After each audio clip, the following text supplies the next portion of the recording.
ইফতারি তো অনেক বানালাম পুরো রমজান মাস জুড়ে। পেঁয়াজু, আলুর চপ, বেগুনি অনেক কিছুই বানালাম।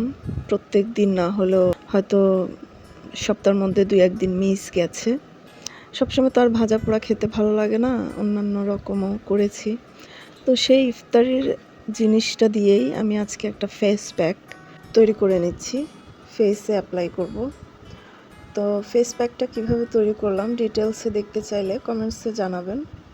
আসসালামু আলাইকুম, আমি সুলতানা, স্বাগতম জানাচ্ছি Sultana state blog and cook চ্যানেলে। কাছে দূরে দেশ এবং দেশের বাইরে যে যেখান থেকে আমার ভিডিওটি দেখছেন, আশা করছি খুব ভালো আছেন।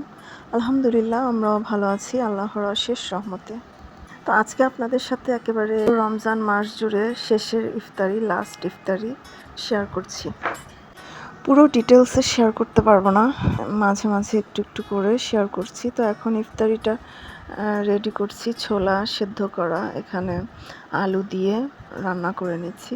অনেকেই খালি ছোলা রান্না করে, আমার কাছে ভালো লাগে না। আলুটা এভাবে একটু ভেঙে দিলে আমার কাছে খুব ভালো লাগে। মাখা মাখা ছোলা হয়, মাখা মাখা ছোলা রান্নাটা আমার খুব ভালো লাগে।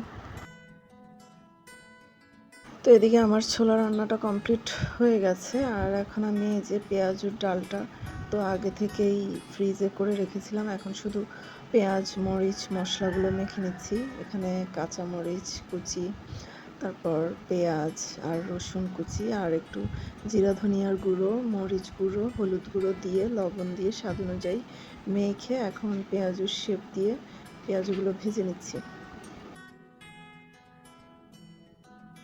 তো বেগুনিটা চাকচাক করে কেটে রেখেছি, গোল গোল করে বেগুনি বানাবো আজকে। আর বেগুনির যে ডোটা সেটা তো আমি আরও জোহরের আগে মিক্স করে রেখেছি, এতে করে ফুলকো ফুলকো বেগুনি হয়েছে। এই যে দেখতে মনে হচ্ছে একেবারে আলু চপ। আর মরিচ ভেজেছি, যেটাকে আমরা মরিচা বলে থাকি। আর পেঁয়াজ কেটে নিয়েছি ছোলার জন্য। আজকে শসা শেষ হয়ে গেছে, আর আমি বলতেও ভুলে গেছিলাম ফাইজার বাবাকে। এই যে তরমুজ কেটে নিয়েছি, পেঁয়াজও ভেজেছি, আর গুড়ের শরবত করে নিয়েছে ফাইজার বাবা। আর গুড় দিয়ে কিশমিশ বাদাম দিয়ে এখানে চিড়াও ভিজিয়ে নিয়েছি। তো বেগুনি মরিচা ভাজার পর যেটুকু বেসন ছিল সেগুলো ডিপ ফ্রিজে আমি রেখে দিচ্ছি। আর এদিকে গতকালকে কলা আনছিল, পলিথিনে এভাবেই আছে। কিছু কলা আমরা খেয়েছি আর 3টেই আছে, সেগুলোই বের করে নিলাম। তো ইসরাতরা তো চিটাগাংয়ে চলে গেছে, আমার ভাই তো আরও 2-1 দিন অফিস করবে, তারপর ঈদের ছুটি। তো আসছে, ওকে ডাকতে যাচ্ছি। আর এদিকে রান্নাঘর থেকে ছোলাটাও নিয়ে আসছি। এই যে আলুটা দিলে হয় কি এরকম একটু আঠালো আঠালো হয়, আমার কাছে খুব ভালো লাগে মাখা মাখা। আর ওই যে ঝরঝরে ছোলা সেটা আমার কাছে ভালো লাগে না, মনে হয় একেবারে কিছুই নাই।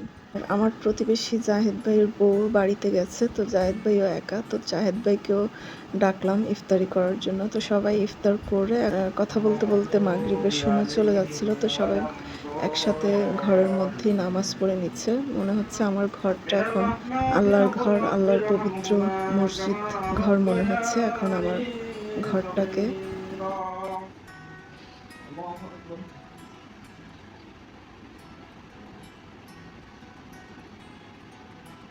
سمع الله لمن حمده الله أكبر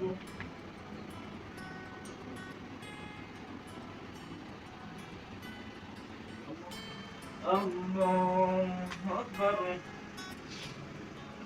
الحمد لله رب العالمين الرحمن الرحيم مالك يوم الدين إياك نعبد وإياك نستعين اهدنا الصراط المستقيم صراط الذين أنعمت عليهم غير المغضوب عليهم ولا الضالين.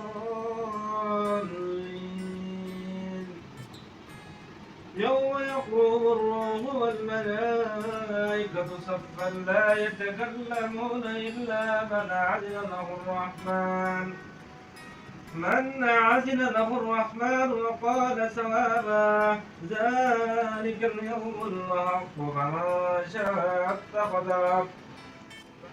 আজকের ভিডিওটি এখানেই শেষ করছি। সবাই ভালো থাকবেন, ভালো লাগলে অবশ্যই একটি লাইক দিবেন। আল্লাহ হাফেজ, আসসালামু আলাইকুম।